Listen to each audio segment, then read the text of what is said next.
हम पर ऐसे भी आरोप लगाए जाते हैं कि हम राज्यों को परेशान करते हैं। आदरणीय सभापति जी, मैं लंबे अरसे तक राज्य का मुख्यमंत्री रह करके आया हूं। फेडरलिज्म का क्या महत्व होता है वो भली भांति समझता है, उसको जी करके आया हूं और इसलिए हमने कोऑपरेटिव कॉम्पिटिटिव फेडरलिज्म पर बल दिया है। आओ हम पर्दा करें, हम आगे बढ़े, हम सहयोग करें, हम आगे बढ़े, उस दिशा में हम चले हैं। हमने हमारी नीतियों में नेशनल प्रोग्रेस का भी ध्यान रखा है और रीजनल एस्पिरेशन को भी एड्रेस किया है। National progress and regional aspiration, इसका परफेक्ट कॉम्बिनेशन हमारी नीतियों में दिखा है, क्योंकि हम सब मिलकर के 2047 तक एक विकसित भारत का सपना पूरा करने के लिए चल पड़े। लेकिन जो लोग आज विपक्ष में बैठे हैं, उन्होंने तो राज्यों की अधिकारों की धज्जियां उड़ा दी।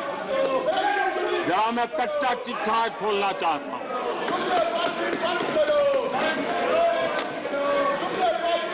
जरा इतिहास उठा करके देख लीजिए,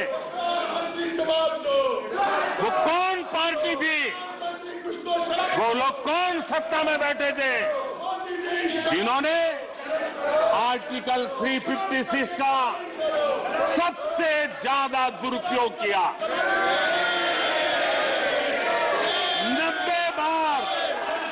90 बार चुनी हुई सरकारों को गिरा दिया। कौन है वो? कौन है जिन्होंने किया? कौन है जिन्होंने किया? कौन है जिन्होंने किया? इतना ही नहीं सभापति जी, एक प्रधानमंत्री ने आर्टिकल 356 का 50 बार उपयोग किया, आधी सेंचुरी कर दी।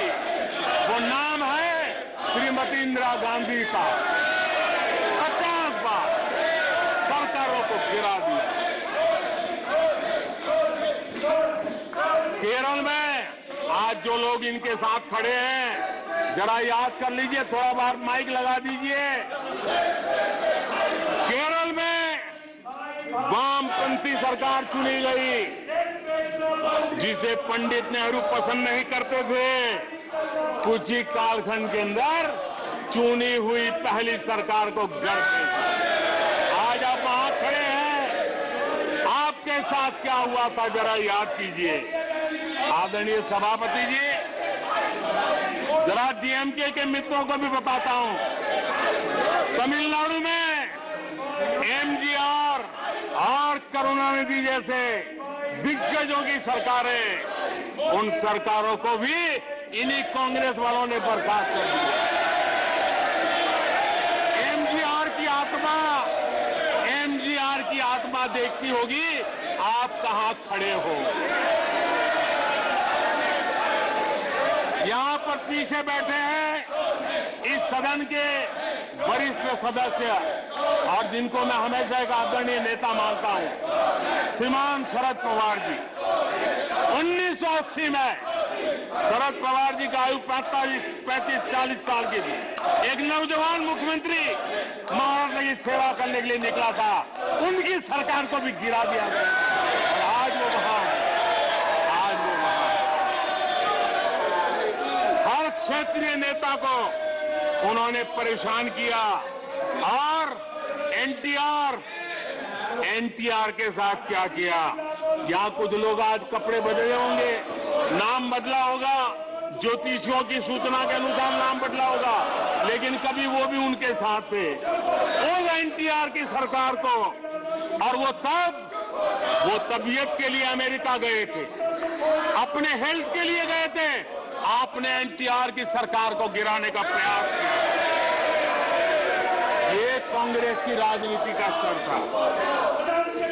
आदरणीय सभापति जी, अखबार निकाल के देख लीजिए, हर अखबार लिखता था कि राजभवनों को कांग्रेस के दफ्तर बना दिए गए हैं, कांग्रेस के हेडक्वार्टर बना दिए गए।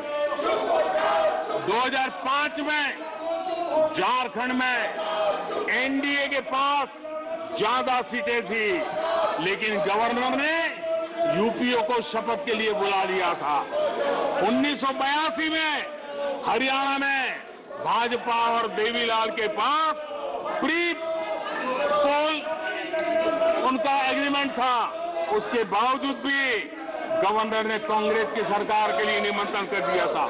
ये कांग्रेस के पाप, और आज देश को गुमराह करने की बातें कर रहे हैं। आदरणीय सभापति जी, मैं एक बात को जानना चाहता हूं, मैं एक गंभीर विषय की ओर अब ध्यान देना भी चाहता हूं।